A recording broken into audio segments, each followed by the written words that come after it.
welcome to Boulder City City Council.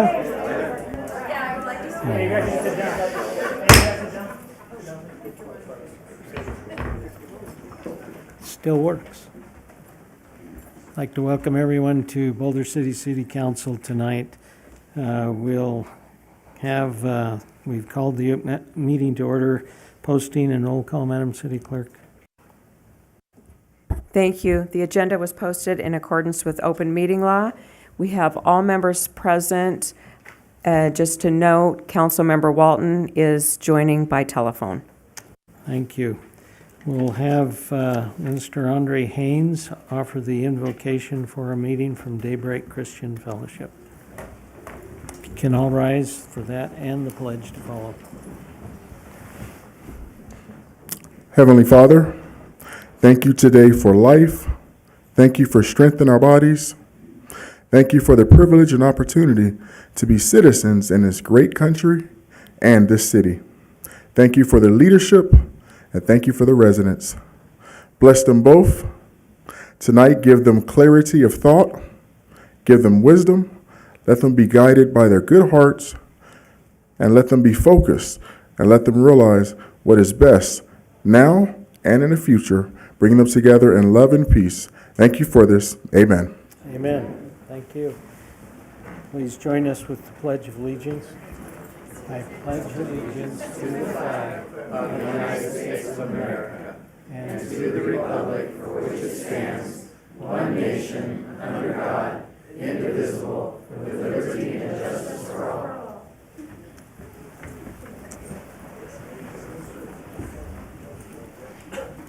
Under public announcements, we have two. The first one is an award to be presented to Gary Booker for his retirement. And Gary, if you could stand up here so we can talk about you.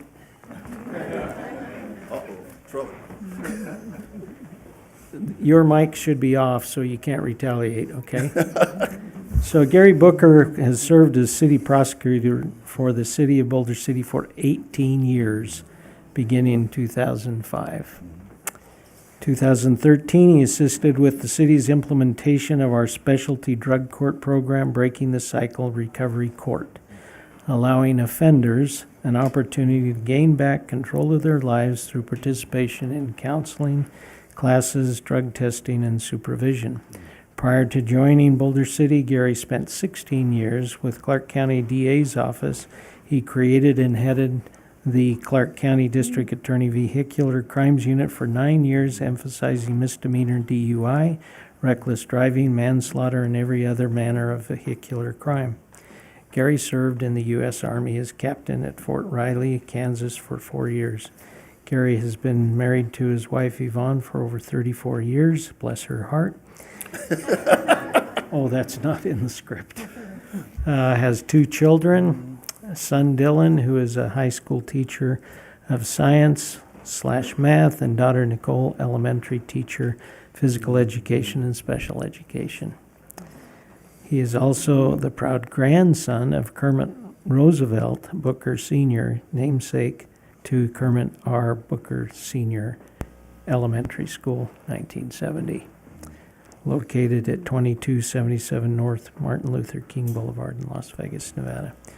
We appreciate you. We're going to come down, Gary, and join you, and we are going to have something for you, and Judge Miller likewise will have something for you, but I will show it at this point so that everybody, this is it. You get to keep the box too, right? And we will have Judge Miller also give you a certificate. You're now in charge of that.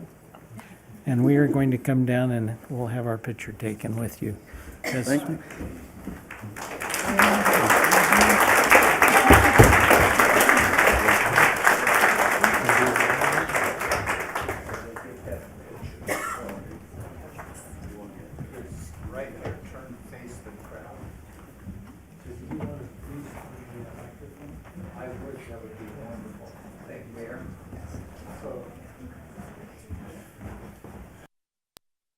Mr. Booker, we call him Gary, is one of the founding team members of our drug court, and has been as a prosecutor on behalf of the city.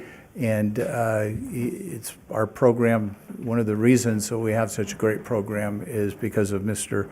Booker. In addition to that, it's been a pleasure to have him prosecuting over in the court. He's a man of knowledge, a man of grace, a man of professionalism that's made our court and our city better for his participation here.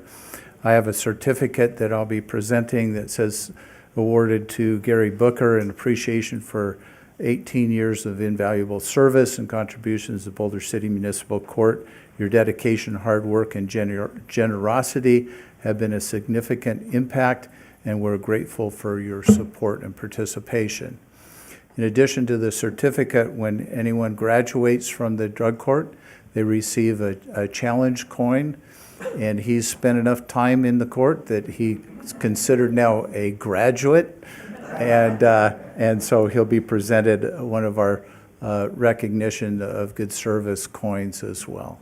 Thank you, Mary.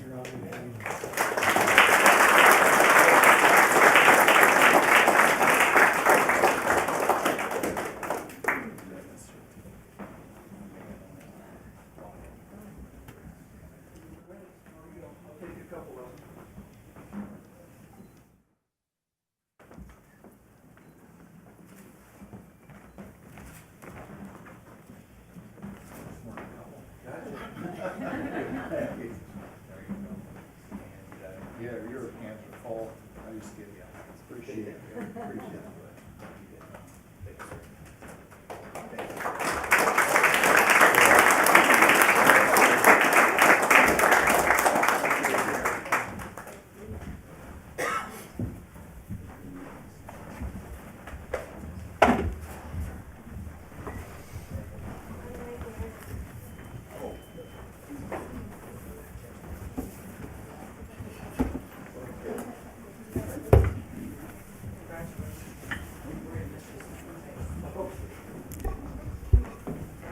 Thank you, Gary Booker. We appreciate you being here and for your years of service.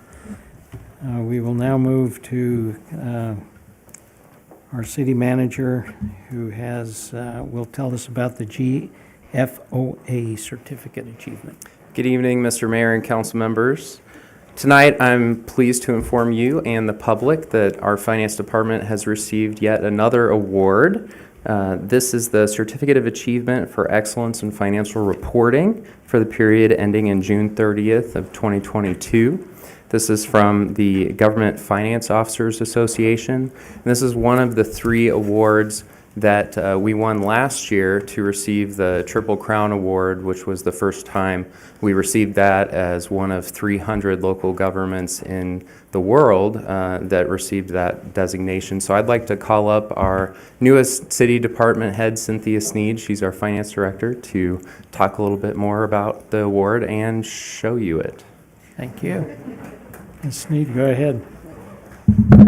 Thank you, Taylor. Sorry for all the noise here. It's kind of a heavy plaque. Just wanted to show you what the document is that is the subject of this award. This is our annual comprehensive financial report, and as you can see, as it's named, comprehensive. It's about 140 pages of detailed financial information. So that is a document that was submitted for the award, in which we were granted that. So good evening, Mayor and members of council. I'm Cynthia Sneed, your new finance director. Very pleased to present to you with this award that the city's finance department has been bestowed. The Government Finance Officers Association provides the opportunity for an independent review of our financial statements, and through that review process, granted that award to the city. So here's an example of the plaque. We haven't received the newest one for this year, but this is one we've received in the past. We have received 33 of these the last 33 consecutive years. So we're very proud of that, and I'm very proud to lead this team into the future with that. So as you can see, it's one plaque with all these buttons, and each button is a year. So we're all full up. We'll be getting a new one.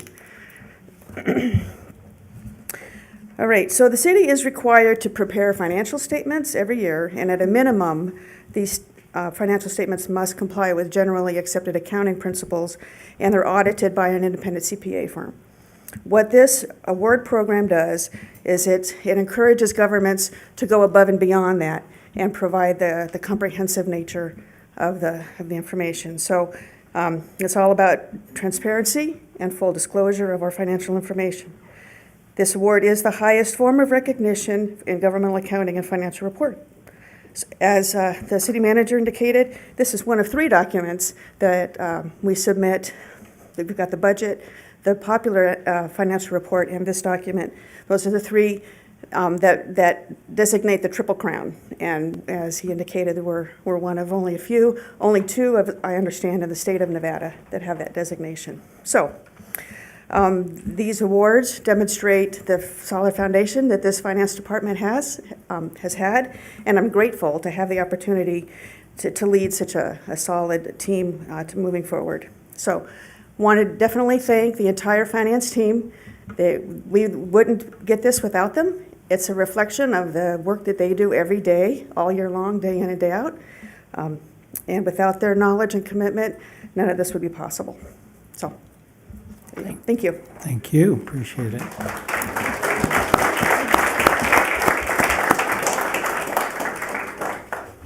We will now have public comment, and the public comment during this portion of the agenda must be limited to matters on the agenda for action. Each person has up to 5 minutes to speak on a specific agenda item. Now, I will note that on the agenda we have presentations, and so if a parent wanted to come up and gush for 5 minutes and embarrass their child profusely, they would be more than welcome to do that in public comment. However, if you don't, we would appreciate it. So our public comment, do we have anyone on the line? Not at this moment. Okay, so we'll have public comment if you would like to come up and identify yourself and share, please. Hi, good evening. My name is Samantha, and I'm a resident in Boulder City. Mayor and City Council, thank you for taking the time to hear me today, and thank you for the opportunity to speak to all of you. I'm speaking on agenda item number 8. I'm speaking today to ask you to implement regulation in the city ordinances to support legal, lawful, and responsible active breeding in our beautiful and young city. As of right now, there are no rules guiding animal breeding in our city. In Boulder City ordinances, the only mention of animal breeding states in Title 7, Chapter 3, Section 3, business involving animals, businesses involving keeping, breeding, treating, grooming, and boarding of animals, governed by provisions Title 4, Title 11, and county ordinances pertaining to animals. First off, Title 4 suggests that one will need a county business license and a state license upon further research. In order to get a county license, one would need a city license, which can be applied for and received fairly easily. Number 2, Title 11 discusses zoning and businesses in the home. Number 3, county ordinances allow regulated breeding of registered purebred animals. County ordinances regulates breeding of registered purebred animals with a breeder's permit subject to business licenses, housing conditions approved by animal control. Before I moved here, I did all this research with the expectation that I'd be able to legally and lawfully breed 1, maybe 2 amazing, beautiful dogs to better the species and provide great family pets for family and friends. However, if someone like me were to go through the process and apply for Clark County breeder's permit, they'd be denied because we live in Boulder City. Apparently, there's a separate independent spay and neuter ordinance not included in the county ordinance or city ordinances and can only be found with detailed research. There's no indication in the municipal code that this ordinance exists, and this is misleading and fails to support the city with virtue. The city municipal code states that breeding is for county jurisdiction. There's no guidelines for breeding in the city ordinances, and there exist separate laws passed without implementing them correctly into the city ordinances where lawful citizens can find them. My problem is this: if there is no law for breeding dogs within our city and no healthy parameters in place to allow breeders to responsibly operate, then there will only be irresponsible recklessness and law breaking. Giving people the guidelines and boundaries in which to breed their animals Responsibly will aid in virtue in this community because it gives the people the option to follow the rules instead of having no opinion but to live in fear and break the rules. If the law is supportive, then people can have the opportunity and parameters to be lawful. Lawbreakers are going to do whatever they want regardless, but people who are trying to be responsible will be driven to recklessness. Aristotle has an idea that laws should support and promote virtue as it stands. There's no room for virtue. Studies show that there's a constant and unwavering desire for dogs bred in the home. People want these dogs because they're specifically raised to be house dogs, are hand-fed, loved, and well cared for. Responsible dog breeding would not look like many kennels in a backyard in this harsh heat and changing climate. Instead, it would look like one mom dog at a time in a controlled environment in our own homes, clean, loved, cherished, and well cared for. It is welcoming others into your home to meet your amazing dog, see how they're raised, deliver honest disclosures, and handpick their puppy. Responsible dog breeding is not putting animals in the shelter. It is often selling them before they're even born and keeping them until they're in a loving home. Responsible breeding often requires contact with a buyer, vetting, and a relationship. Responsible breeding is often a contract with the need to register, chip, and spay the dog before 6 months, spay/neuter. It is ensuring a perfect genetic record with testing, which only purebred animals need to be genetically tested in order to ensure full-bred genetic lineage. Breeding also requires vet visits before attempting to breed. Responsible, legal, and lawful dog breeding is not to overproduce genetically inferior animals for financial gain. Being a responsible breeder is a specialized hobby that requires legislation supporting jurisdiction. People love homebred dogs because there are rules in place ensuring quality animals who do not have health issues, who have desired traits, and are raised in a home environment that prepares animals to be loving, lifelong best friends for children, families, veterans, and all others. I urge you, please, to consider the revisitation of city ordinances to meet the needs of the people of our city and provide the opportunity so that dog breeding can be legal, lawful, and virtuous experience for Boulder City citizens to benefit the community as a whole through decreasing lawlessness and providing regulations for those who choose to provide well-bred, specialized dogs anyways. Stabilizing and regulating breeding laws will only enhance and benefit the future growth of this community.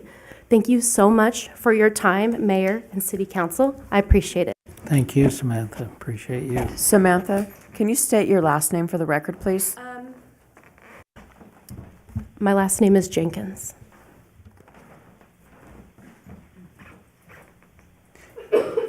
And those who would like to phone in for public comments, 702-589-9629. And while we're waiting for those, is there any written public comment?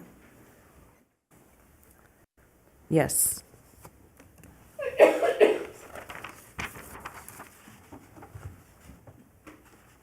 The first public comment was submitted by Letty Zimmerman. The water treatment plant is a jewel in our history. It should be restored and maintained, and the story should be shared with visitors and community members. A water history museum is extremely relevant today. Lectures, performances, meetings, all could serve our community and build pride in our history. Vote yes for the CCCHP grant agreement. Next comment was submitted by Linda Brown. I would like to express my opinion on the CCCHP grant approval for the water filtration plant. This is an important historic structure that needs to be preserved. Not only is it important for Boulder City, but the American history. Please don't let what happened to the beautiful building on the hill happen to another historic monument. Let's honor our history by conserving and renewing our water filtration plant. Next comment was submitted by Valerie McNay. Dear Mayor Hardy and City Council members, please vote to accept the Commission for Cultural Centers Historic Preservation Grant money to restore the water filtration plant. Built in 1931, the water filtration plant supplied drinking water to the Boulder City town site and supported the construction of the dam. When the plant was closed in 1982, it was gifted to the city by the Bureau of Reclamation, requiring it to be used for the benefit of the community. Unfortunately, the building has sat empty and unused for many years. In 2021, the Boulder City Historic Preservation Commission recommended and the Boulder City Council voted in favor of allocating $125,000 in RDA funds for LGA Inc., Silman, to draft a historic structure report. The report praises the building's structural integrity and its historic significance to our city. Also, in 2021, the City Council approved the city's application for a $199,880 grant from the Nevada CCCHP to preserve the water plant and appropriate $500,000 in city 2022 RDA funds to match the CCCHP grant. Please consider this correspondence an expression of my support to City Council to approve the grant agreement and accept the funds to prevent the loss of the historic structure. The CCCHP grant agreement includes deed restrictions stipulating the building will continue to be historically preserved, protected, and available open to the public, like the historic Boulder Dam Hotel and Department of Water and Power building. Community input on potential low-impact neighborhood-friendly uses for the water filtration plant include art classes, shows, lectures, plays, theater, conference, and meeting space, and/or a water museum. Please vote to preserve our historic city water filtration plant. Next comment was submitted by Roseanne Rabiola Millie. Good day, all. I believe it's important to the entire community that the water filtration building be maintained and restored for the benefit of all. Accept the grant money being awarded by the Commission for Cultural Centers and Historic Preservation. We can't allow what happened to the original Boulder City Hospital to happen to the water filtration plant. Destroying a piece of history doesn't erase history, it buries it from sight. That's awful. I want all of you to know that it will be beneficial to all concerned for you to approve this grant. Thanks. The next comment was provided by Greg Fetterbush. Dear City Council members of Boulder City, regarding the CCCHP Preservation Grant agenda item, please read the following. As a property owner and ardent supporter of Boulder City, I am sincerely interested in the preservation of this town's historic significance. One of the major aspects that sets Boulder City apart from other historic cities and tourist destinations is its deep relationship with the early development of the United States due to its connection with one of our country's greatest achievements and engineering marvels, the building of the Hoover Dam. Any effort to preserve that valuable cultural legacy preserves the value of Boulder City itself. Underestimating the importance of Boulder City's unique cultural value and not investing in its preservation now will ultimately reduce the town's significance, character, charm, and popularity. Please consider accepting the preservation grant to restore the water treatment plant. This project sends a message to all, especially our children and grandchildren, that the importance of Boulder City's history is and will always be worth investing in. Next comment was submitted by Simon Whittley. This is regarding the RV resort project.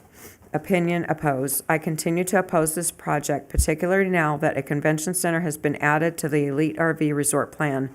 Residing within earshot of Boulder Creek Golf Course, we already have to endure the noise and disturbances caused by events held in the architectural carbuncle that we call the White Bubble Building.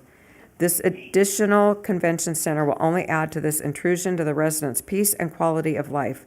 The additional load on city infrastructure, water, electric, roads, and amenities with the additional visitors will simply compound an already problematic situation.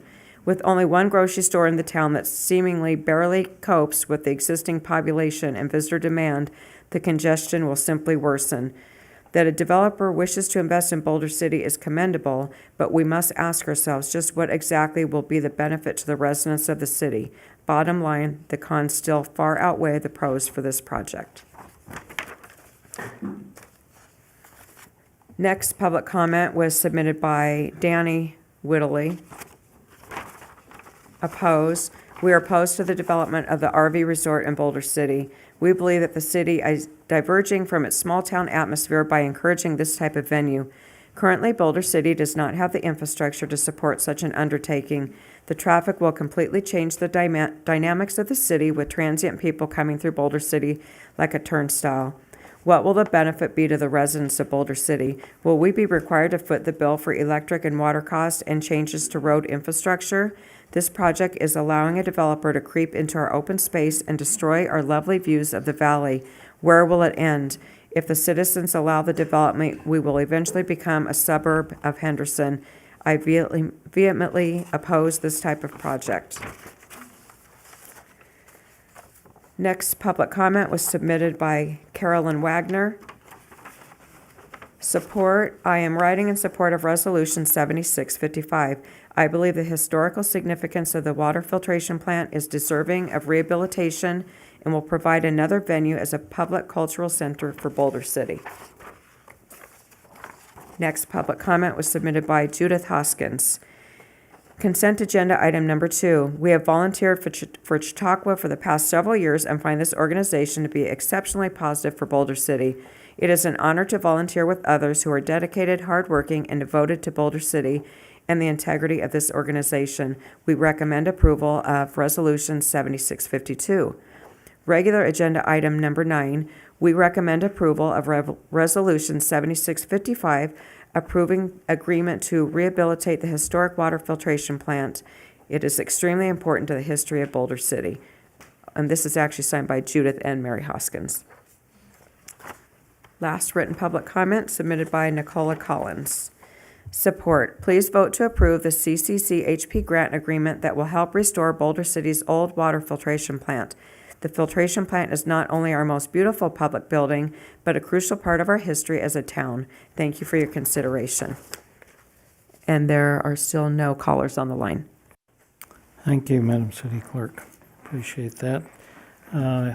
Go ahead, according to the agenda items, public Yes. comment, if you could identify yourself. My name's Pam Triolo, and first of all, I want to say ditto on the treatment plant.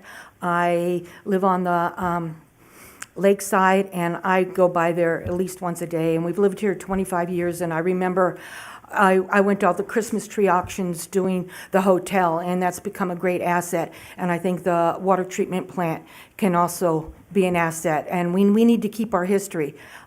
We're so young. I'm from the East Coast, so our history is young, but we have an awful lot of it in this town. So I hope we can accept that grant and get something going. Main thing I did want to talk about was dog breeding. I did a little research myself, and North Las Vegas requires all dogs to be spayed and neutered. Las Vegas and Clark County do have some strict rules. You have to have a business license and you have to have a permit, and it can be only AKC registered dogs, and the puppies must be able to be AKC registered, so you can't crossbreed and sell designer dogs. In fact, some of them require that your dogs are either in some type of activity that's approved by the AKC, like you're showing them, or obedience, or something, anything like that. 2,200 dogs from the Animal Foundation in Vegas were killed last year. In the United States, 700,000. 400,000 were dogs, 300,000 were cats. They were killed because there is an overabundance. I do believe in AKC producing. You need to keep the breeds. 20 years ago, I wanted a little Cairn Terrier, one of my favorite breeds. I had to go to Utah, outside Cedar City, AKC registered breeder. She showed her dogs. I had to sign my life away in order to get that puppy. And if I ever wanted to give it away, I had to bring it back to her. She was that strict. I couldn't even get it till it was 10 weeks old, and she picked out the puppy for me. And he turned out to be a wonderful puppy. I'm sure they didn't have those regulations there. It was way in the country, but she was a reputable breeder who showed dogs. Also in Vegas and Clark County, they only allow 1 litter per year, which is a pretty good rule, and it's good for the dogs. So if you do decide to let the we do need rules and regulations, and if you do decide to do the AKC dogs, I think we should look into some of the surrounding towns. And thank you for listening. Thank you. Anyone else on the phone or? Come forward, identify yourself. Hello. Thank you for letting me speak about this. I'd like to speak about breeding in Boulder City. So, my name is Norma Valley, and I live here in Boulder City. It wasn't until I owned my first dog that I truly understood the saying, man's best friend. All dog owners that I know consider their pets part of their family. What if you want your family to grow and you want your fur babies to come from the same genetics as the dog you already have? Breeding is the only option. Whether it's because it's a breed you're particularly fond of that fits with your lifestyle, or you have a history of no allergies with this particular breed, a homeowner should be able to have a litter with their dog. Responsible and loving dog owners, like parents, want the best for their dogs and take all of the steps necessary to ensure their well-being and safety. Let us make a distinction between pet lovers and breeders that breed their animals for profit. In that case, breeding becomes a business and should be monitored and licensed the way other businesses are. Let us acknowledge that having a litter with your dog is very different than breeding as a business. Perhaps it's the number of litters that makes a distinction between whether it's a family affair or a business, but don't use the same paintbrush for both pictures.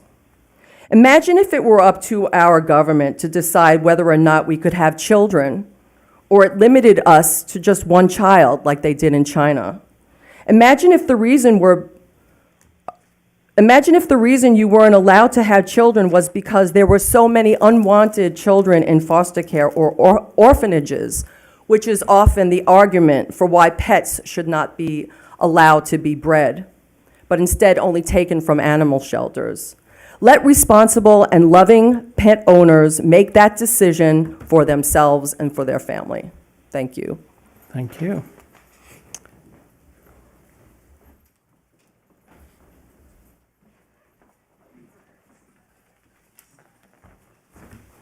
Good evening.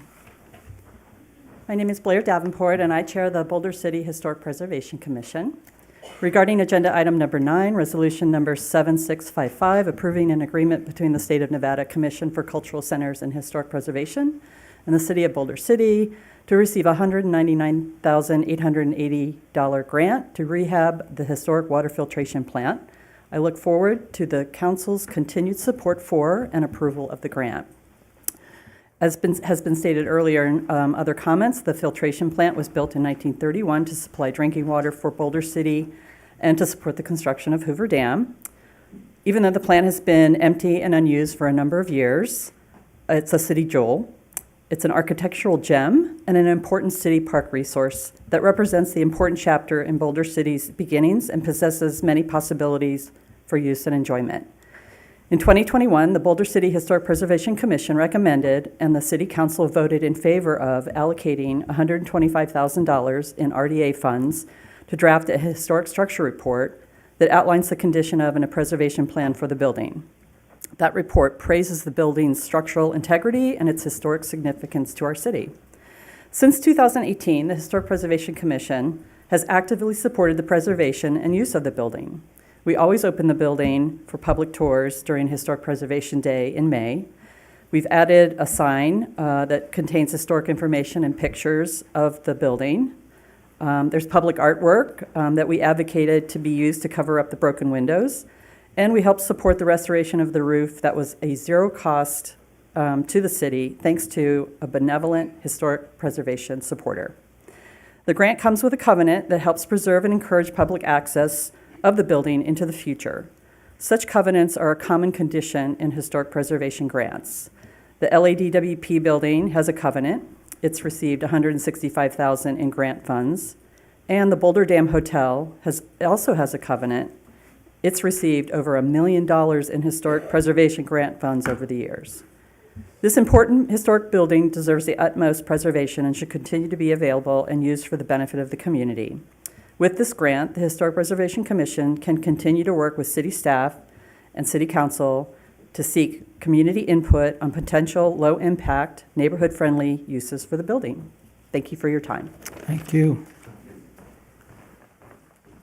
Anyone else here in the building or on the phone? No members are on the phone. Thank you. We will close public comment, and we will move to approval of the regular agenda. Madam City Clerk, do you have something that you would like to change?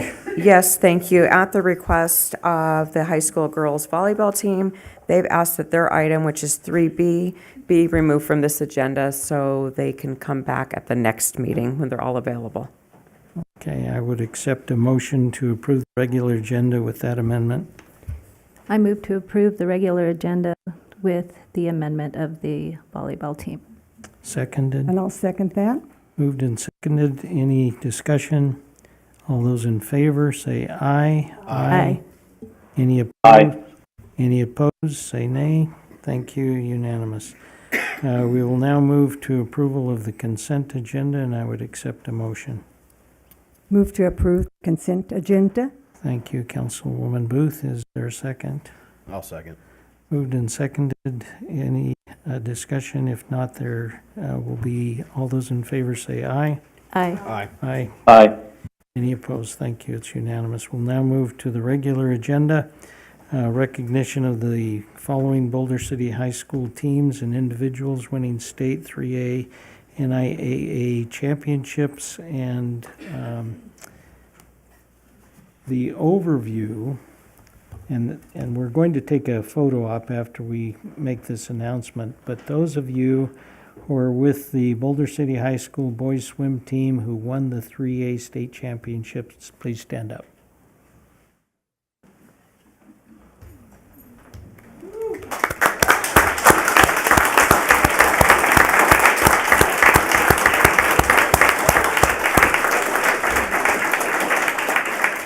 Thank you. And then you may sit, and we will have those who have won wrestling individuals who won the NIAA state champion, please stand up.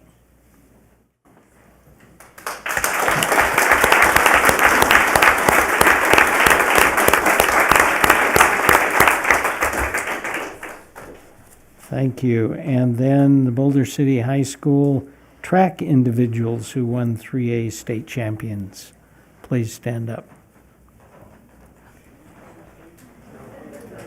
And please remain standing for the next week. Thank you. We will now take a brief recess, and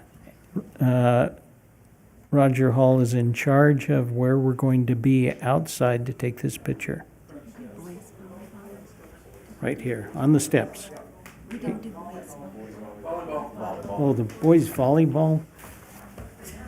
With the boys volleyball, please stand up who won the 3A state championship.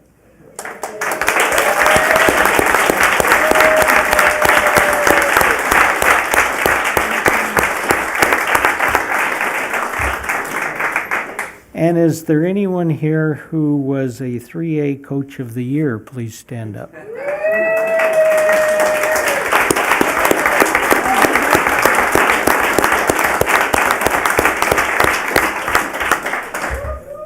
And I would say anybody who's related to any of those people, please stand up.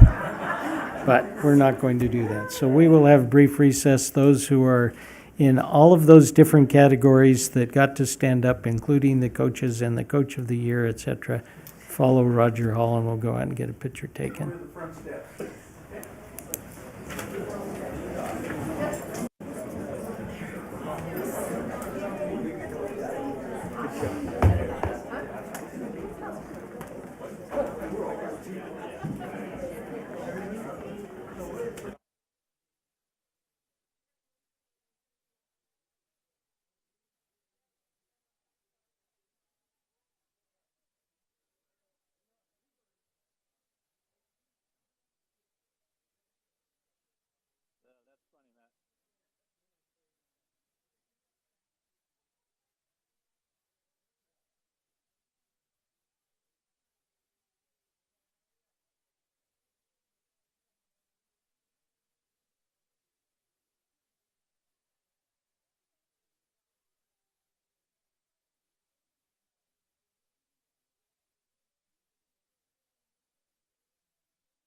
I actually,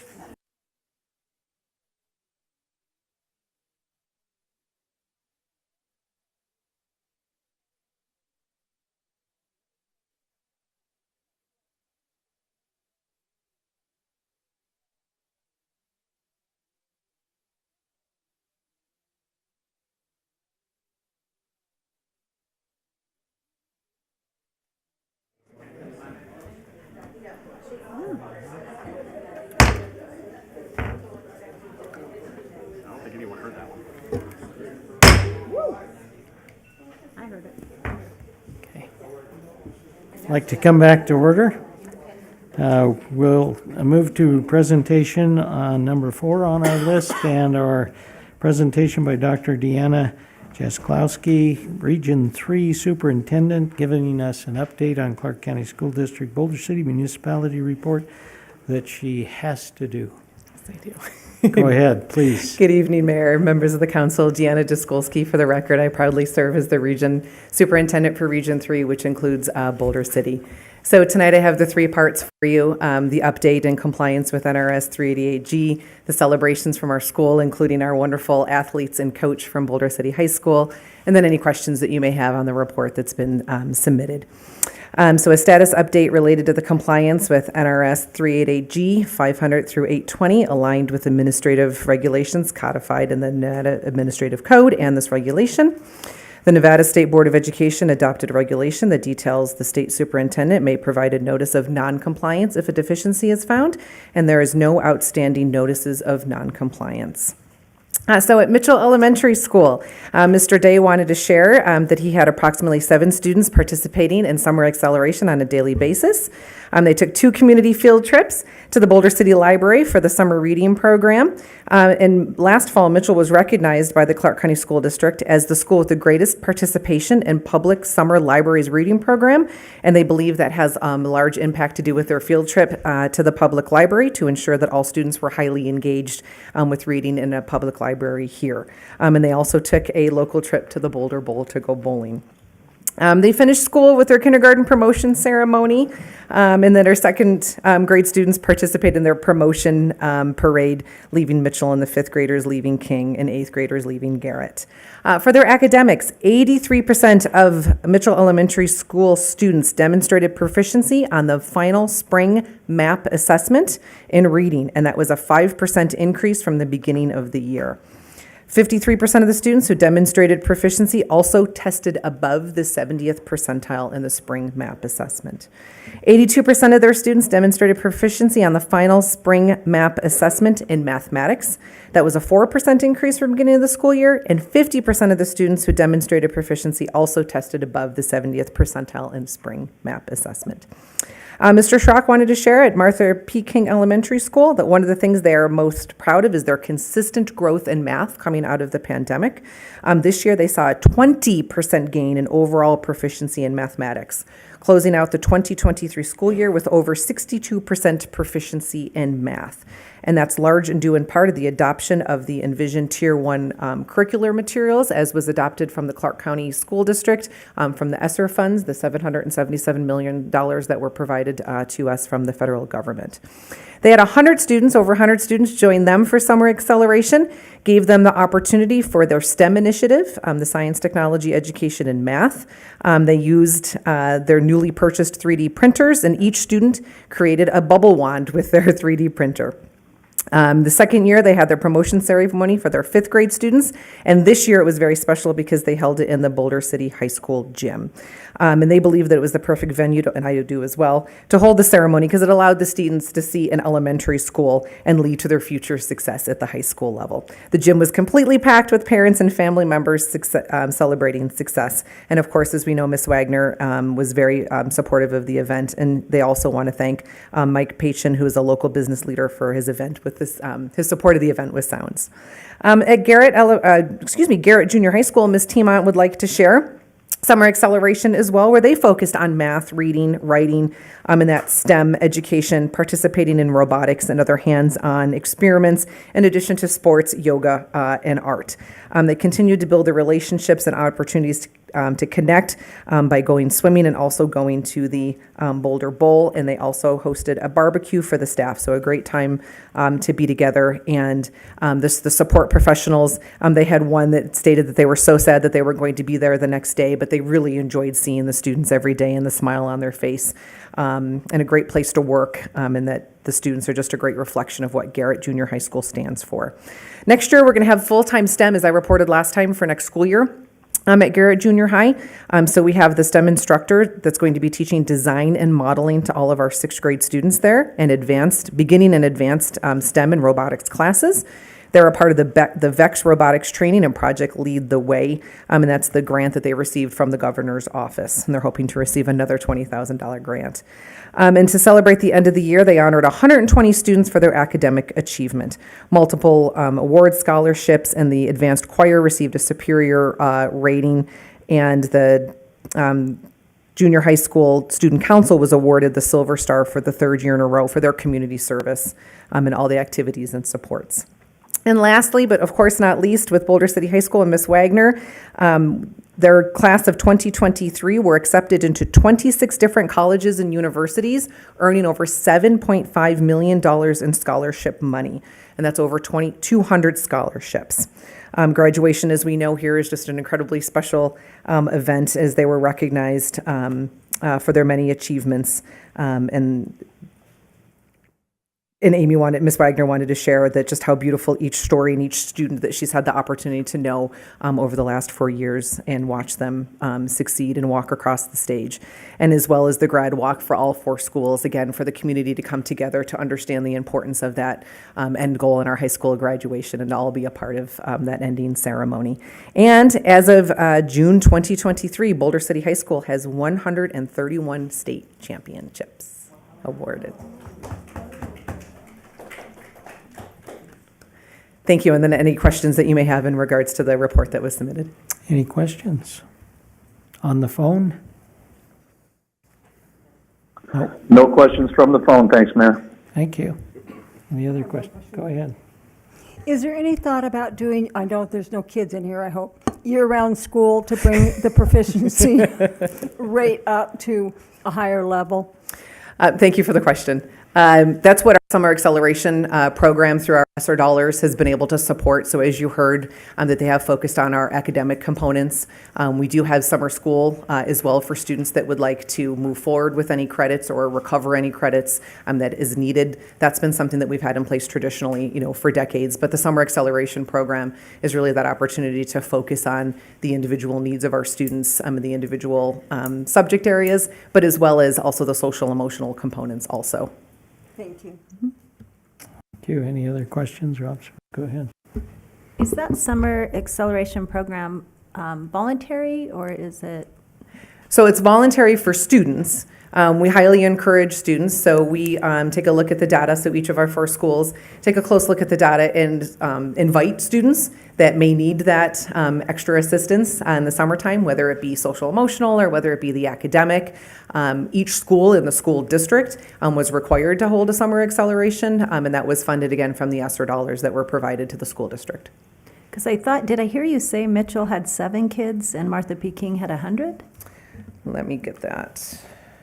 70. Oh, 70. Thank you for asking and clarifying. No, they had over 70. I'm like, wow, that is really significantly different. Yes, no, 70 and then 100. Okay, thank you. Yes, thank you for clarifying. Any other clarifications? Otherwise, I would accept a motion to accept the report in a second thereafter.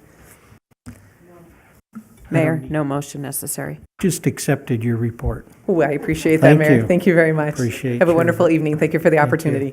Thank you.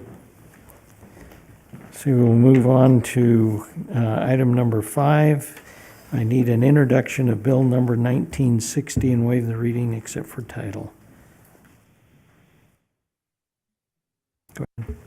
Yes, I move to introduce bill number 1960, waive the reading except for title. Thank you. City Clerk. Thank you. Bill number 1960, an ordinance of the City of Boulder City approving agreement number 23-2036 between City of Boulder City and Nelson Hills Energy Storage, LLC, for lease of 38.56 acres located at 590 El Dorado Valley Drive for the purpose of developing and operating a battery energy storage system. This matter will be considered at the 11th of July 2023 council meeting. Thank you. And we will move then to item 6 for possible action regarding the potential RV park resort to be located. And what we will require is direction from council to develop. Go ahead, Bryce. Good afternoon, Mayor and Council. I did want to briefly go over some of the changes to the proposal from the developer before I turn it over to Brock Armitrout, our real estate and contracts manager.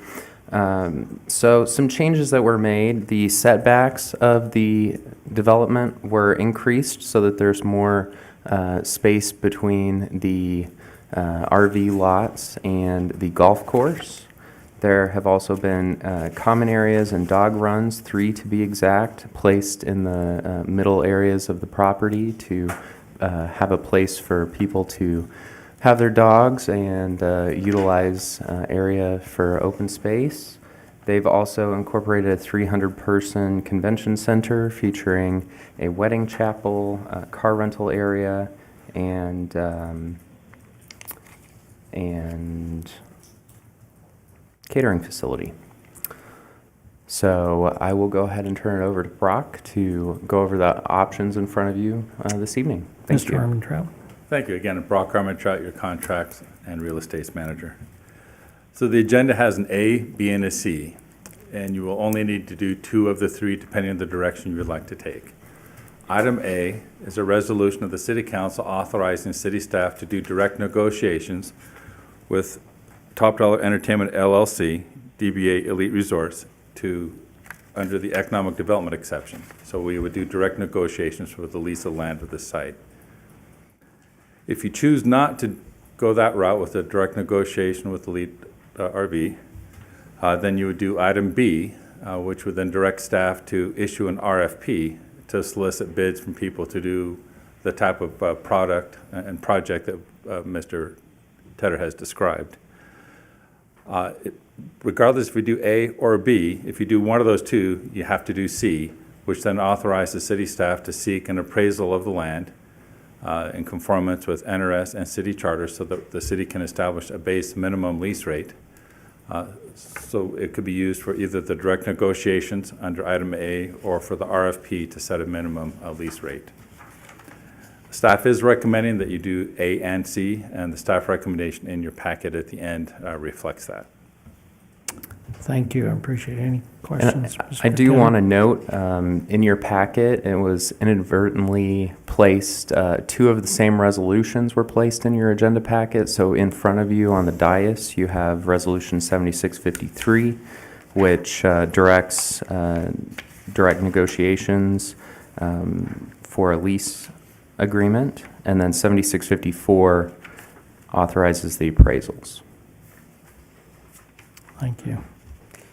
Do I have a motion to accept staff recommendation on Resolution 7653 and 7654, A and C?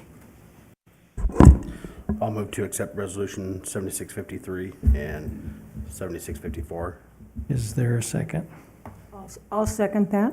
Moved and seconded to accept Resolution 7653 and 7654. Discussion. Mr. Mayor, Go ahead.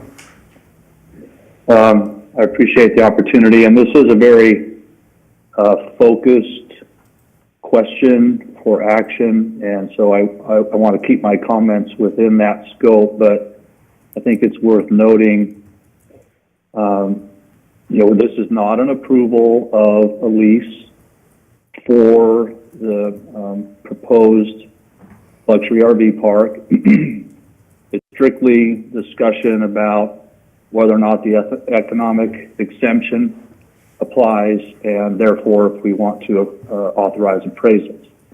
But the expectation would be, if this is approved, that there would be further then discussion in the not too distant future with Elite RV about continuing with that development. I think it's worth noting also that there's been a lot of very specific concerns expressed by both the public as well as city council members about the scope of the development as well as the impact, both potentially in favor for the community and those that may be unfavorable. But I think the applicant has been very dutiful in seeking to address any concerns that might be unfavorable as they have brought forward their revised plans and have tried to express how this project could integrate and benefit the community. So I appreciate the opportunity to hear from the public on this and to proceed forward with this action before us today. And I'm appreciative of the applicant of all they've done to try and work with city council and staff to make this a positive project. Thanks. Thank you. Any other comments? Go ahead. Thank you, Mayor. So I too, I want to say thank you to the Elite RV individuals who have worked with this project. They've made many concessions and changes based on input from staff and from council as a whole, and do believe that they would be good to work with. I really appreciate the setbacks in that area by the golf course and the ability for dogs to be able to have a place to go. I think that that helps alleviate some of the concerns that might be there. As I'm sure with other people, excited about the idea of a convention center. Would like to see as we proceed forward how that works in with the existing and what that does as far as how it would impact the one that we have currently. Not saying that it's a beauty. Probably far from that, but just saying how it impacts the golf course as a whole, knowing that they rent and also cater. So really appreciative, and I know there has been many concerns. You've addressed them, and I really appreciate that. Thank you. Thank you. I really, go ahead, Councilwoman Booth. No, you were speaking. Go ahead. I just wanted to say it was a pleasure talking with them, and they listened to my concerns, which was about the convention center there in a place that was warm and cool in the summertime, and that people could have a wedding or have a anniversary party or something like that. So I think we've been longing for that for a long time here. So I really do appreciate them working with us and bringing that forth. And I think it'd be a great wedding venue, and it'll be nice. And plus, it's going to cut down on the noise. I heard somebody talk about the noise, so it will cut down on the noise by having an actual building there. So I just want to thank them, and I look forward to moving on to the next step and hearing everybody's concerns and how we can work together as a team. Thank you. I appreciate that. I think we've come a long way, baby. The people have heard challenges and have heard concerns. They've addressed those concerns, and it's been an opportunity to see how we can work together. I appreciate what Councilman said about this is a step as opposed to the final negotiation. But I am personally thrilled. I'm a doctor, and I am personally thrilled with the fact that could have a conference room with a bathroom. It's something that in Boulder City, I think it will be a jewel, and recognizing that this is a step, it's not the final step, but I'm glad we've kept that door open and appreciate the work that Top Dollar, and not to name a name, but Gary has done to meet our concerns. So with that said, if there are no other discussions, I will accept a vote on the motion and the second. All those in favor say aye. Aye. Aye. Any opposed say nay. Motion's passed unanimous. Thank you very much. We will now move to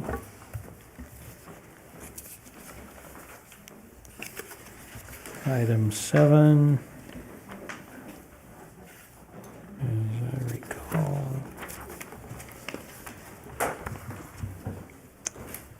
impact statement addressing the impact on businesses, the proposed changes of city electric, water, and wastewater rates, and provide direction to the staff.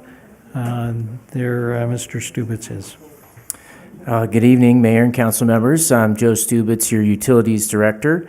In January of this year, the City of Boulder City entered into a professional services agreement with Raftellus for an electric, water, and wastewater rate study. This was to evaluate potential rate adjustments. As you are aware, the wholesale cost of energy has dramatically increased, and we needed to expeditiously respond to this changing economic environment. With the advisement of the Utility Advisory Committee, whom some of the members are here this evening, we embarked upon a rate study in less than 6 months that positions the utility on a sound financial plan to achieve its goals of safety, reliability, and security.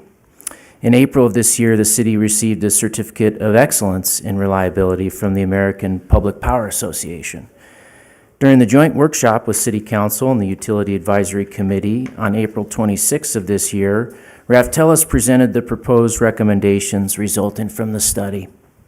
Initially, the proposed rate increases were too high or too hot, if you recall the story of Goldilocks and the Three Bears. Next, the proposed rate increases were too low or too cool. Now, with the advisement of the Utility Advisory Committee, they are just right.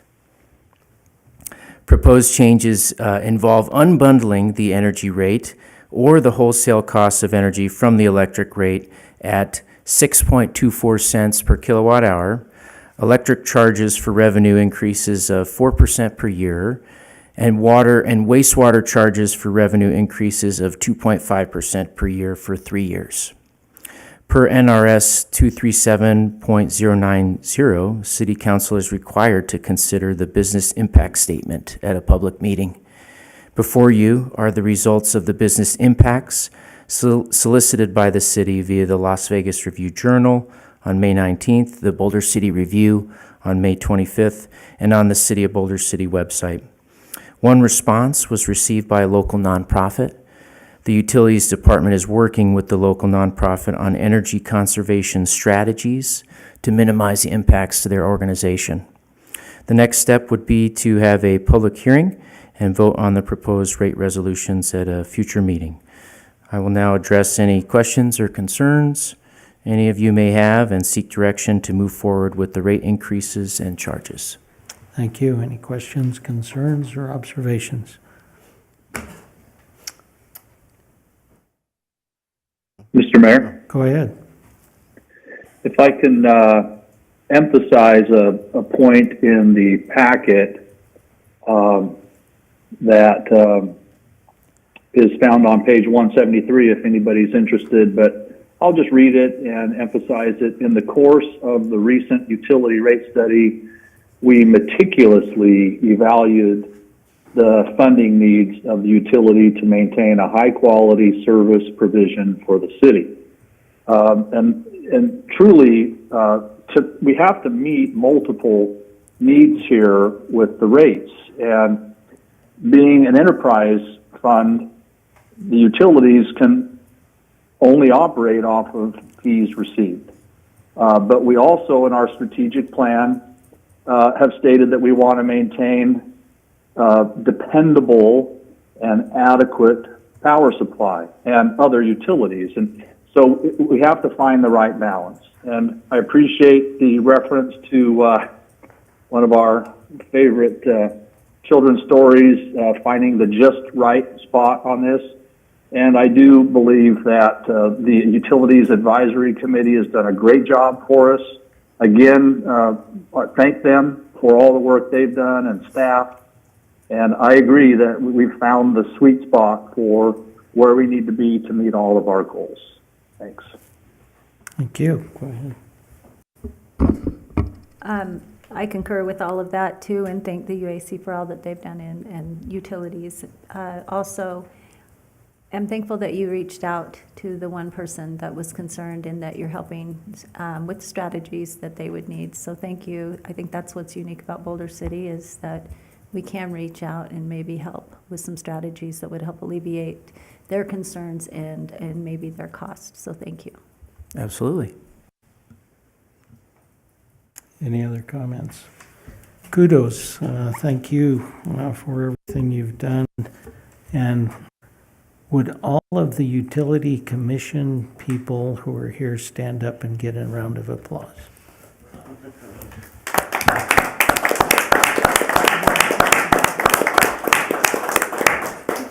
Thank you. We appreciate you. Anything else, Mr. Stubitz? No, sir.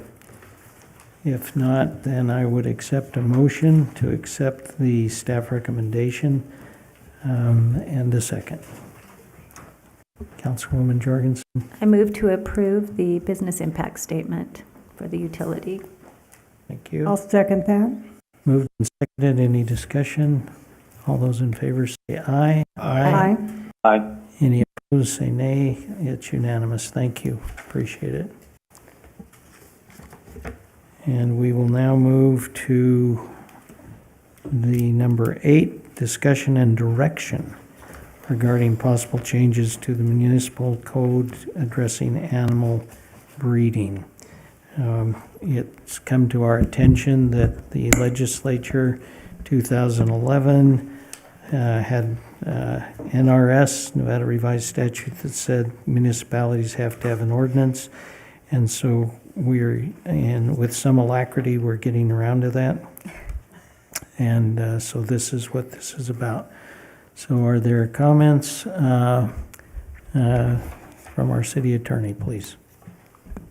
Good evening, Mayor and Council members. Thank you. Yes, as was pointed out in public comment, our Boulder City Municipal Code it generally requires all animals to be spayed or neutered. However, there is an exception if a person holds a valid breeder's permit issued in the state of Nevada. But our code is silent as to how to get such a permit, what fees are required, application process, etc. And when this issue was brought to our attention, we did look to Nevada law as well and discovered that, yes, in 2011, a law was passed that does require cities to adopt such an ordinance that permits animal breeding and provides for the annual permit, provides for the application form, fee, etc. So today we're seeking direction from you to draft such an ordinance. In addition, we're also recommending that the ordinance revisions include a fancier's or foster's permit. This allows individuals to keep animals above the limit that's within our code. If they have certain accommodations that they can keep additional animals, as well as, or if animals are in need of a home on a temporary basis, that permit allows them to keep additional animals. In your packet, we've included the Clark County ordinance. This is an ordinance that we would model as the basis of the regulation, but we also plan to look at our surrounding jurisdictions to see how this is regulated, and the specifics will be brought to you at a later time. Here, we're just seeking general direction. In general, the Clark County ordinance is a good example. This does only allow actually show dogs to be bred, has parameters that the dog must be 18 months or older before the dog's allowed to be, or dog or cat, or the dog is allowed to be bred, and additional parameters and enforcement mechanisms. An applicant for a permit does also have to allow their home to be inspected under the Clark County ordinance. So just highlighting a few items that we do think as to why the Clark County ordinance serves as a good model. We do have Ann Inamnet here, our animal control officer. She's our subject matter expert on this. And so she is available for any questions. She's very familiar with the issue and can answer any questions if there are any. I have a question. So if somebody has a question or look at the county ordinance and say, you know, I think it would be nice to tweak it this way or that way, who would be the point person that they would talk to say what their concerns are on the breeding permits, as it were in the Clark County, how it would be better to have Boulder City consider something unique or different? Yeah, that would be myself. So if any council member or member of the public even wants to discuss and have any input on it, they can contact me and provide me information that they think is important or should be considered. All right. Any questions, or go ahead? Of course I have some. I would think so. Go ahead. Being the dog owner here, I have all purebred dogs that are paper dogs, but the owners that had them, it's not that they didn't love the dogs, they just couldn't handle them once they got them. So I understand about these types of dogs, and then dogs become trendy, and I think right now it's golden doodles, it was Frenchies, and now I think it's golden doodles. But just in some of my research, I was looking at some of the dogs, because my concern with some of this is the zoning where these dogs would go. Because a golden doodle weighs about 51 pounds, and their puppies, they can have 3 to 8. German Shepherds are 49 to 90 pounds, and they can have 1 to 15 puppies. A Great Pyrenees, 85 to 160 pounds, 8 to 10 puppies. And I just have a few more I just want to read if it's okay here. Golden Retriever can have up to 12 puppies. Chihuahuas 1 to 3, French Bulldogs 2 to 4, Australian Shepherds 6 to 7. And so I think when you have a substandard lot, a 4,000 square foot lot that some of these homes are on, if they were trying to breed German Shepherds or the Great Pyrenees, I think that would be an issue. My thought would be is that if we allowed breeding, to allow it up where we have the horse property, where you have larger property and you have kennels. Most of the people that I know that breed, they do show their dogs too, but they also have about 18 or more dogs because they have the puppies they haven't been able to sell, and they have not just one set of parents to breed with, because you have to go back and forth with these dogs. So it kind of concerns me, the lot size and how we can maintain and keep these dogs in healthy condition if you're on a small lot. I know out in the horse property, if you can have a horse, then you certainly should be able to build a little barn or an area, air-conditioned area for the puppies. I definitely think you should have a conditional use permit. And how many breeding dogs do you have, and how many males do you have, females and males for the breeding? Because you don't want to make it so hard on the parents that it's not healthy to breed if they breed very often. So I'm just kind of concerned about the lot size in Boulder City, because we do have a lot in Boulder City itself where there are little smaller lots versus the larger lots. So I would like to see us do a zoning with it also where you had a lot size. And I also would like to say, if you showed the dogs too, I think if you're raising dogs, show dogs, that you're invested in that breed and maintaining that breed. That would be something that I'd like to see if we were going to go along those lines too, because, and I don't know how you limit some of these dogs, like this one said 5, one of this, I think it was Henderson says 5 dogs for breeding. I believe Henderson was 5. I think Clark County is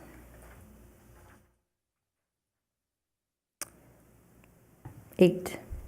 So when you have a litter, when you look at what the actual litter sizes of some of these dogs are, you can't comply with that law already, even in Clark County or Henderson. Well, those are the amount of dogs you can breed. 8 dogs you can breed, and then the So puppies. you can have 8 dogs.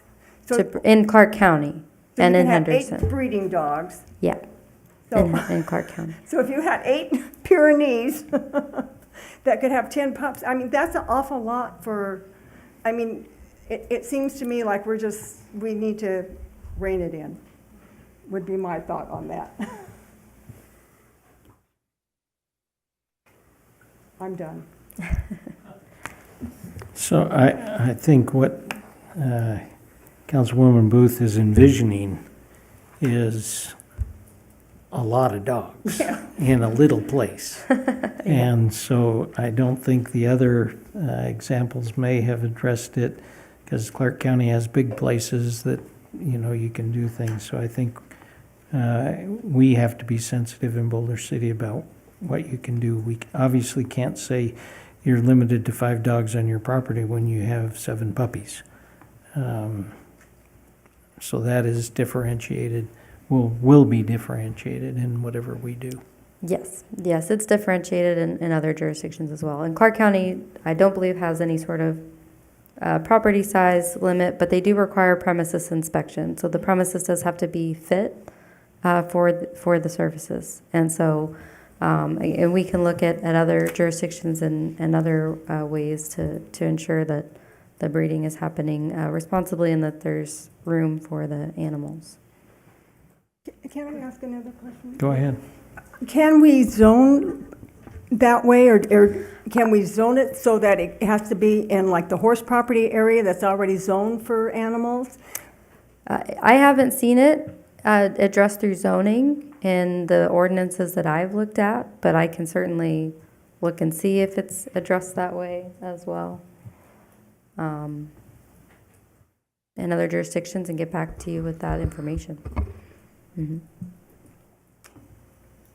And how would we enforce these rules? That's another one that kind of bothers me. We make up rules that we can't really have the time and how do we catch these people? I mean, who's going around? There's a whole bunch of puppies one site, and Ann's supposed to stop and say, do you have your license? And are these AKC registered dogs? Or how is that going to work? Or is that what you need direction on? No, we're just seeking general direction on one, drafting an ordinance that addresses breeding and permits breeding in Boulder City, and as well as the fanciers and fosters permit to be included in that. The specifics of the ordinance will be fleshed out, researched, and brought back to you both in briefings and then back in a public meeting. So as far as enforcement, the types of avenues we can use will be well researched. In Clark County, I can tell you it is an annual permit, and the premises must be allowed to be inspected, and so that's for each permit. So that is a way that there's a way to inspect the premises, and then there's penalties for failure to comply of fines up to $1,000. I'd like to make one more comment. Sorry about that. Dogs are my thing.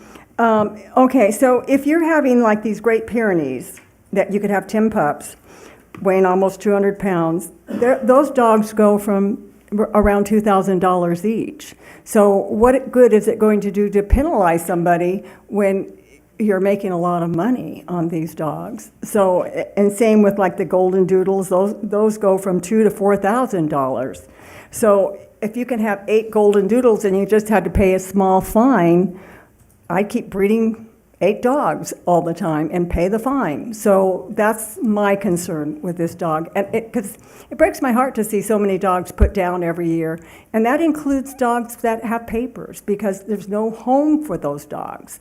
So that's my biggest concern, is that we come up with something that's fair to the animals, fair to the people, and that the neighbors that are living next to them aren't being overtaken by all these dogs because somebody wants to breed dogs.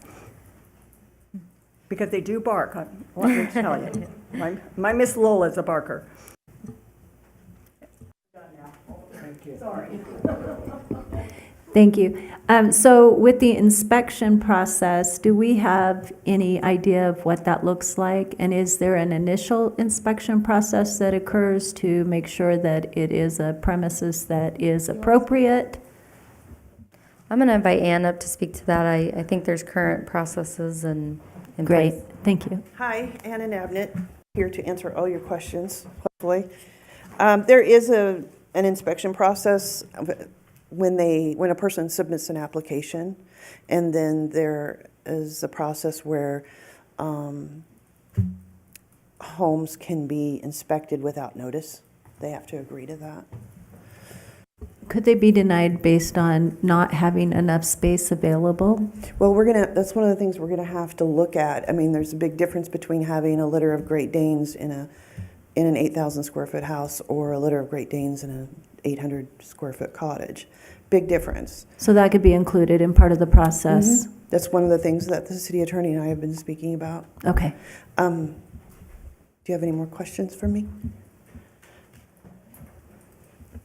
Can you apprise us of our animal shelter is a no-kill shelter? Would you like to address that?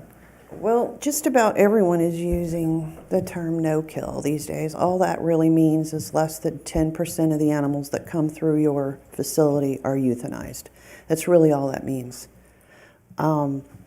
Clark County, as you heard earlier, Clark County euthanized 2,200 animals last year, and they're still euthanizing them.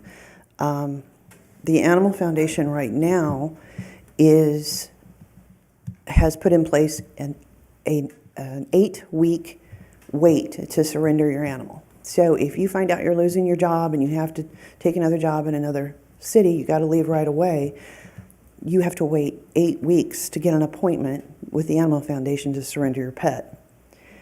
What that means to Boulder City is that our dumped dogs, we used to get 2 a year, we're getting 4 a week now. I have 10 dogs at the shelter right now, and 8 of them were dumped into our community. And interestingly enough, 7 of them are purebreds.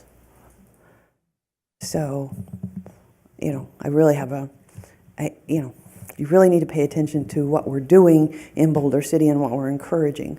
I called the NSPCA this morning. I looked at what they had available, just dogs, what they have available for adoption. 50% of the animals are purebreds. Henderson, 50%. And the Animal Foundation, 30% of those animals are purebreds. So please don't buy into, only bad dogs go to the shelter, or only mutts go to the shelter, or only pit bulls or chihuahuas, because that's just not true. All the rescues are broke right now. They can't take any more animals. We're trying to help as much as we can, but we can only do so much. We have one of the smallest shelters in the area.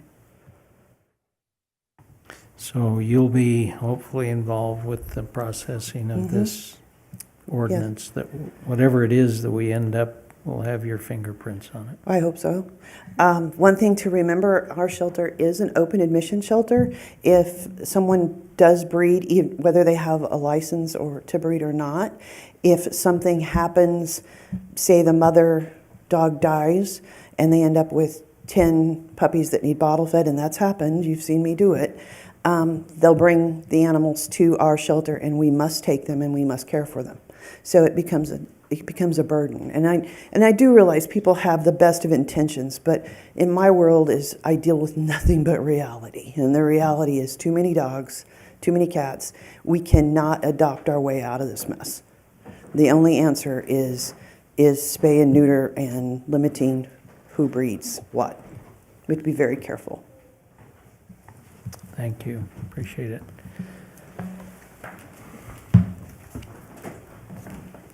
Mr. Mayor. Go ahead, Councilman Walton.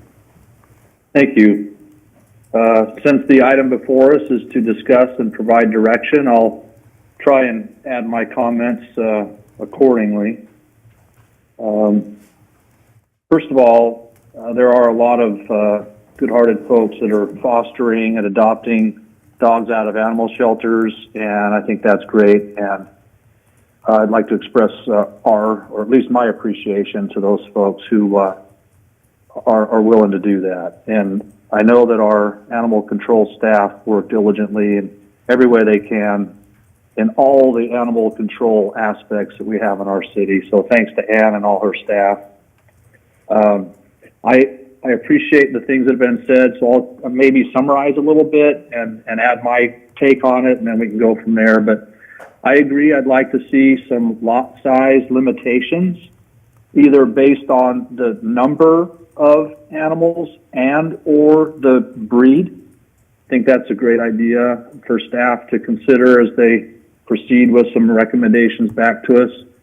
And limiting the number of male and female breeding prospects as well, per license or per address, whatever we call it, and the number of litters per year. I think in some of the samples we saw, that was a very good condition there. Inspections, both in advance of and regular inspections, I think that's a great idea for staff to include. And as a license, the duration, I think that's worth considering. Would it be for 6 months, for 12 months, for 24 months? And for staff to give us their best recommendation on that and how that would be renewed. And also the healthy breeding practices. And it had been mentioned that oftentimes breeders will inbreed the animals, and then they end up with different defects or problems that we certainly would want to avoid. And so whatever healthy breeding practices are that staff would feel to recommend to us, I think that's wise for us to include in our direction as well. And then just a comment, the enforcement is difficult. We have at least 2 other issues in our community where the ordinances are either unclear or silent, or the discipline side of it is not clear, and so a lot of it goes unchanged in the behaviors. And I think dog breeding is no different, legal or illegal. It's happening, and I like the idea that we are going to kind of wrap our minds around it and get a better control as a community on what's happening. And I appreciate our city attorney mentioning that there are maybe some good ways to change behavior of those that aren't doing it legally, or even those that do it with a permit but outside of the parameters of that. So some helpful guidance from staff there would be really helpful as well. I think that's all I have to add to this point. Thanks. Thank you. Very helpful. By the way, when you're speaking, they have a beautiful picture of you up on our screens. There you go, in case your phone does it. But your lips don't move as well when we see you in person. My question would be, what happens to the person who, quite frankly, doesn't want to be a breeder, but wants to have their dog bred and give the 2 or 3 puppies to people who dubs them before the puppy's born? Is there a place for that in all of these challenges?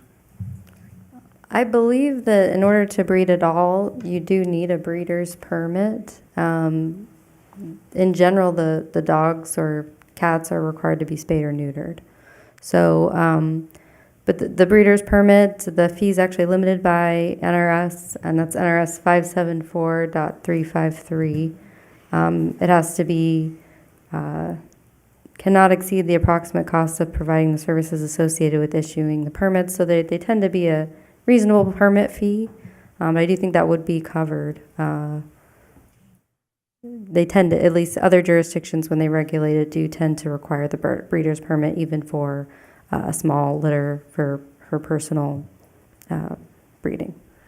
So, for instance, a license. We have to get a city license, a county license, and a state license through the Secretary of State, or is this a... No, you would just need a city license in this circumstance. If you obviously had a commercial enterprise or you're selling, then yes, you'd probably need a state business license as well. But in general, for the breeding itself, you just need the city permit. So if I'm hearing you right, I'm hearing you say what I said. If you sell a dog, you need a state business license. That's right. And is that according to the state statute? That's not addressed specifically in this state statute, but yes, in general, if you're doing business in the state of Nevada, you're required to have the business license. So,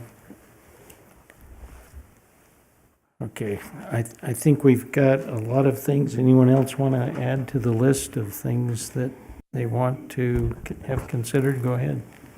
May I ask Ann a question? Yes, you may. And when you guys are out in the field, how many animals are you running across that aren't spayed or neutered? And is it very many? And how many breeders are you running across? I'm not on? I'm on? Yeah. Boulder City has quite a few breeders. We watch Facebook, we watch Craigslist.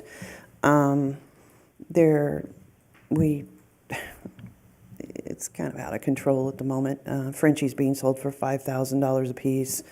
There's one lady who's selling Labradoodles $3,000 and over and over and over again. I mean, it is a problem. I mean, we can see them online. We just can't do much about it. We find out about it other ways by the neighbors complaining about the barking, the neighbors complaining about the smell. That's the complaints that my office gets. As far as running at large dogs, I'm seeing fewer and fewer that are intact because of the spay-neuter ordinance. It's working. Just to give you a little history, when I took over 10 years ago, we got in a dozen litters of cats twice a year. You remember that, you sponsored them. And we set out to spay and neuter everything we could get our hands on. I did 1,200 spays and neuters, and I think we've gotten in 5 kittens this year. 5, not litters, 5 kittens. So it works. It does work, and it is one of the reasons because the spay and neuter program, and because we are so strict, that we're not overrun like Henderson and the Animal Foundation. We need to stay the course on this and be an example. Could you also share, I think would be a good place right here, the feral cats that you've worked with? Because I know you've helped us a lot on that end, so Yeah, we could still do maybe that. explain that. That's really helped a lot. We still do that. We used to get a lot of feral sick cats. We started by trapping at the corrals, and I think we trapped 30 or 40. Then we went into the mobile home courts and then the apartment buildings. And I don't know, that was 500 or 600 cats. And the litter stopped, the sick cats stopped. The feral cat colonies became very stable. Usually a feral cat will only live 18 months, 2 years, because it's the nature of the beast. They're little wild animals. They get hit by cars. They get eaten by coyotes. They're part of the food chain when they're out in feral colonies. So, but it does help. Thank you. Thank you. I just want to add one thing. The amount of litters the breeding dog could have, I guess, a year. Could we put a limit on that as well so they're not being overbred? Clark County's limit is 1 litter per year. Oh, is it? Okay. Huh. Perfect. If you catch them. Yeah. I think we said as much as we can. See if you can do some magic and keep everybody happy as to what we're trying to do, but we appreciate the attempt. Any other comments, questions? So we'll give staff, I would accept a motion to give the staff an opportunity to study out and come before us with a suggestion of how they want to do the whole process of breeding. We would just ask that it also include the fancier foster's permit. That does help when we do have a surplus of animals. Okay, I'll make a motion that we direct staff to look into a breeding license, a fancier's license, and a foster's license, and bring that back to us to review. Is there a second? I'll second. Moved and seconded. Any discussion? All those in favor? Mr. Mayor, can I make one point, please? You can make 2. I would I don't know if we need to request that the motion be amended, but the instruction also addresses not only breeding, and I appreciate that Councilmember Booth included the fanciers and sponsors, and the keeping of animals was also part of the discussion under the agenda item. I'd like to see if maybe we want to amend the motion to also ask staff to look at whatever ordinance currently exists about the keeping of animals. Maybe we need to address the number of animals, or whether you're breeding or not, but just how many you can have at any given occupancy, and based on square footage of the lot or whatever is appropriate. But I think if there's holes to be filled in our ordinance for the keeping of animals, it's worth adding to this whole discussion. And thank you, appreciate that. What is the ordinance now as far as keeping animals? The maximum currently is 3. 3 cats and 3 dogs, or That's 3 correct. total? 3 cats and 3 total. Okay, so that, you can look at that as, do we need to amend the motion, or? I'll accept the amendment. Is there a second to the amendment? I think Sherry's doing You consider Councilman Walton's amendment. Right. I will second. Moved and seconded to attach the amendment to, As long as Councilmember Booth agrees to that, we don't need to I'm change. absolutely fine with that. okay. The maker of the motion has accepted the amendment, and is there any other discussion on the amended motion then? If not, I would accept all those in favor say aye. Aye. Aye. Aye. Thank you. It's been unanimous. Appreciate it. Thank you Thank for everything you've presented to us and helped us through. And we look forward, this is not something that's going to happen tomorrow. These things will come to us again for further, so people don't have to worry about what we're going to do until we've got another opportunity to do it. Which brings us to the number 9. For possible action, resolution 7655 regarding the resolution of the City Council between the State of Nevada Commission of Cultural Centers and Historic Preservation to receive a grant in the amount of $199,880 for rehabilitation of the historic water filtration plant. Any comments we're going to have from Mr. Mays? Good evening, Mayor Hardy, members of the City Council. The historic water filtration plant located at 300 Railroad Avenue was transferred to the city in 1985. One of the goals of the city's 2025 strategic plan was to identify historic buildings for adaptive reuse. In fiscal year 22, City Council approved $300,000 in RDA funds in conjunction with the submission of a grant to the State of Nevada Commission for Cultural Centers and Historic Preservation, what we refer to as CCCHP, to help preserve and stabilize the historic water filtration plant. Subject to funding availability, the focus of these funds would be to abate asbestos contained within the building and lead-based paint, to address tuck pointing the brickwork along the exterior of the building, and if funds available, addressing the windows of the building. The city was awarded approximately $200,000 from CCCHP. To receive this award, the state would require that the city record a covenant for the property that would obligate the city to preserve and maintain the building, to provide the state the opportunity to review and approve any modifications to the building, and to include at some future point a public cultural resource feature that celebrates the architecture and significance of the building to the city's history. So staff is asking for City Council consideration of Resolution 7655, approving Agreement 23-2037 for approximately $200,000 grant award.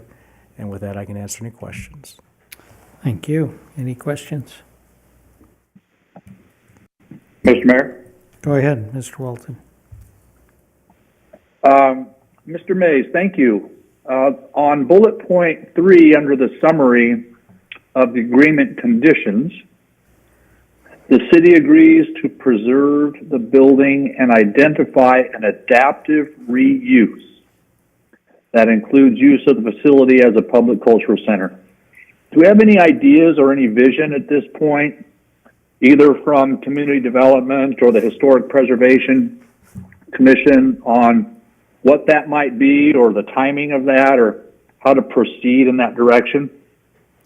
I think the appropriate next step to answer that question would be to engage the Historic Preservation Commission, engage the community in coming up with ideas of how that could look. The agreement obligates us to having that as a component, and certainly that's an opportunity to engage the community to get their input. So currently, there's no shape to what that is going to be. In other words, we're still working on that. Correct. Okay. And then I'm looking at the agreement, page 205. Apologize for getting the specifics, but I don't have it memorized, so I kind of have to read it. But I want to clarify and ask you to clarify. Item 5, the property owner further agrees that when the property is not open to the public on a continuing basis. Are you following that with me? Yes, I'm familiar with that provision. Okay, well, can you further explain what that means exactly in layman's terms, what we're looking at in that covenant? What the state wants is for the city to keep the public informed about what's going on with the building, and so that is their provision in providing that notification. Okay, so it's more of a notification issue, not necessarily that the building has to be accessible to the public on a continuing basis. Is that what you're saying? Yes, and to that point, that is a conversation we had with the state, specifically the State Historic Preservation Office. They understand the condition of the building currently. They understand that we have it open annually as part of Historic Preservation Day, but because the building does not have electricity, it does not have water, it does not have safe accessibility throughout the building, that limits our ability to open it up publicly. And the estate has assured us that they would work with us and understand those conditions. Thank you. And I realize there's only so much that can be done with the money that the city is allocating and then also that we're requesting from the state. And I see that those are important items to make it safe for, people to be in it and to have it structurally and otherwise healthy for us to be in it. And I think those are critical to moving forward. I appreciate the way in which we're identifying the priorities to proceed. That's all the questions I have for now. Thanks. Thank you. Any other questions or suggestions? Councilwoman Jorgensen? Yes, thank you. I had an opportunity not quite a year ago to go into tour and to get some information regarding the water filtration plant. I think it is a wonderful part of our story with Hoover Dam being there and this being drinkable water for us. It's really a great part of our story. The building definitely needs some tender, loving care, and this is a step in the right direction. I know that I've asked this question, will this open us to the opportunity for more grants to be able to proceed further than what we'll be able to do with the monies we have available? Thank you, Councilman Jorgensen. That's a great question. What the state has told us is that they would be very happy to work with us on subsequent grants for the next phase of the projects. They have worked with other entities throughout the state of Nevada and have given money in phases to help with the restoration and rehabilitation of those buildings. So what do you anticipate as a timeline for the current monies that we have? So with the approximately $500,000, which would be including the $200,000 grant, through the agreement, we're obligated to complete that work by next May. And Public Works has evaluated the agreement and is in agreement that we can accomplish that work within that time frame. Great, at which point then we can maybe ask for some more? Correct. Excellent, thank you. Thank you. Any other? Go ahead, Councilwoman Booth. We don't have a price yet, so my concern was the abatement of the asbestos and the lead-based paint in there. And if you could maybe share, if it goes over the 500,000, will we be able to continue the project and finish the abatement project? That would certainly be subject to financing and the budget. But the important thing with this agreement, we're obligated to expend up to $500,000. That's in the scope of work. That's also another thing that the state fully understands, that when these cost estimates were first put together, costs have increased. And so their expectation is that we do what we can with the money available to accomplish those priorities in the scope. And so that's why I emphasize that first and foremost, abatement would be the primary priority. The brick tuck pointing would be the second, and if money is available, we would look at the other items. But Could we use RDA funds? And what portion of the RDA funds could we use on this building? Would there be certain things with the RDA budget that we could only do like this type of project? Would it be able to help with the abatement or? Certainly with the original approval of $300,000, that was contemplated, so the answer is yes. And so the council can approve additional RDA funds toward this project to accomplish that work. Okay, so the first 300,000 was RDA funds? Correct. Okay, oh, I understand better now. Okay, thank you. Mm-hmm. Thank you. Other questions? So if there are no other questions, I would accept a motion to approve the resolution 7655.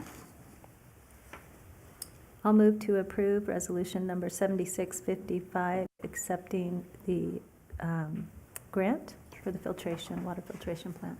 Is there a second? I'll second. Moved and seconded. Any discussion? All those in favor say aye. Aye. Aye. Any opposed? It's unanimous. Nothing opposed. Appreciate it. Thank you, Mr. Mays. We'll now move to number 10, Mr. Stubitz.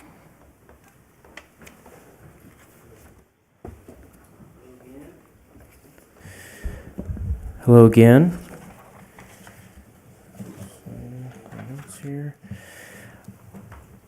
Good evening again, Mayor and council members. Joe Stubitz, your Utilities Director. The Utility Advisory Committee was created in 2019 in response to utility rate increases. Before you is a resolution to change the size of the committee to 5 members and focuses the purpose to solely advise the City Council on revenue requirements of the utility and recommend to the City Council rate adjustments. The success and dedication of the committee members has been shown with the latest rate study for electric, water, and wastewater. A majority of the committee members support the resolution before you and would like to build on our success moving forward. These committee members, and some are here this evening, have invested countless unpaid hours and are really a testament to the spirit of our community. And I stand for any questions you may have at this time. Thank you. If you could describe what's going to happen to the two if we go from 7 to 5? So we currently have a body of 5. So one member, the vice chair, has resigned, and another member's term has expired. So we are currently at a number of 5. All right, thank you. So we don't have to do anything other than just keep those going. That's correct. Thank you. Any other questions or suggestions? Go ahead. Just probably a comment of gratitude for the work that's been done in that amount of time. I do recognize that when we met with UAC, how much knowledge and how much of passion they brought to the table to help us be able to really decide what would be best, most fair, to get our porridge just right. And so I know that I'm appreciative. I'm a consumer of utilities, so it affects me. I know what it means to dedicate hours of your time and do it out of the goodness of your heart. So sometimes we look at these committees and we see these things and don't recognize that these are people in our community willing to give back and use their knowledge to help us. So I'm appreciative of that and appreciative of those who are no longer on but have served. And I think this is a great step forward, so thank you. Thank you. Thank you. Any other questions or concerns? I would accept a motion to accept staff approval with this resolution. I move to approve resolution number 7656. Is there a second? I'll second. Moved and seconded. Any discussion? All those in favor say aye. Aye. Aye. No opposed. All those in favor have won unanimously. Thank you, utility advisory people. And city manager, number 11. Good evening, Mr. Mayor and council members. Tonight, item 11 is the city manager's report claims paid report. These are all of the items that the city paid out over the period ending May 31st, 2023. And any questions before I move on to the next item? Go ahead. Seeing none. Item number 12 is the financial report, which is unaudited. This is also for the period ending May 31st, 2023. I do want to turn your attention to page 244. This is the Risk Management Fund, and it reflects the recent payments out of the Risk Management Fund and has the current balance on that page. And then I'd also like to turn your attention to page 260 in your packet. This is the ARPA funds listing of what we've spent to date. And we do have $15 million left to spend, but we are on track to draw down all the funds before the deadline of December 2026, as a lot of the large projects take a lot of legwork to get going, and you'll start seeing several of those come up on agendas very soon. So I stand for any questions. Any questions? Thank you. Hearing and seeing none, thank you. We accept your report. Opens us up for public comment. Anybody who's here, welcome to come forward. Anybody who would like to call in, 702-589-9629. This can be on anything, doesn't have to be on the agenda today. And do we have anything written? Yes, there's one written comment. This written comment was submitted by Bryn DeLorimer. Why hasn't Boulder City acknowledged Pride Month like our Southern Nevada neighbors such as Henderson and Las Vegas? Mayor Joe Hardy signed 3 proclamations acknowledging events in June. 1, Juneteenth, 2, Pollinator Week, 3, Flag Day. However, Pride Month is conspicuously missing. I have lived in Boulder City for only 2 years, and in that span of time, seen the LGBTQ community marginalized far too many times. I posted on local social media this morning about this topic and the resulting commentary within the first few hours is deplorable, the very opposite of Boulder City values. If those words were to be posted on billboards on the side of the highway entering our town that depends heavily on its tourist population, it could mean the death of our business economy. Not that anyone should actually do this, but that spiteful sentiment translates unspoken when there is zero visible recognition of Pride Month to be seen in the business district in 2023. Boulder City leadership needs to lead by example, not sweep your constituents and members of the LGBT community under the rug passively. Tomorrow, June 28th, is the anniversary of the Stonewall riots. Please recognize the importance of this event and the need to actively show acceptance of all members of our community and welcome tourists of all walks who visit here. I am kindly requesting that you issue a proclamation by close of business tomorrow declaring June Pride Month in Boulder City for this year and all the years going forward. Thank you. Thank you. Any other public comment? No other comments, and nobody is on the phone line. All right, we will close public comment and go to city council report. Mr. Walton? Thank you, Mr. Mayor. I don't have any report tonight. And Ms. Jorgensen? Thank you. I have nothing to report also. Nothing to report. Councilwoman Booth? I hope to see everybody at the 4th of July parade. Thank you. I had the opportunity to go to Mayor Goodman's regional mayor's small business, nationally organized organization that she is in charge of locally. And this is the picture that an artist who's involved with small business gave a very poignant message. It says open, and that's what we are. We are open, and our businesses are open, and we are grateful for it. And so go ahead and patronize small businesses. That was the gist of the meeting today. Appreciate it. If there's no other comment, the meeting is adjourned.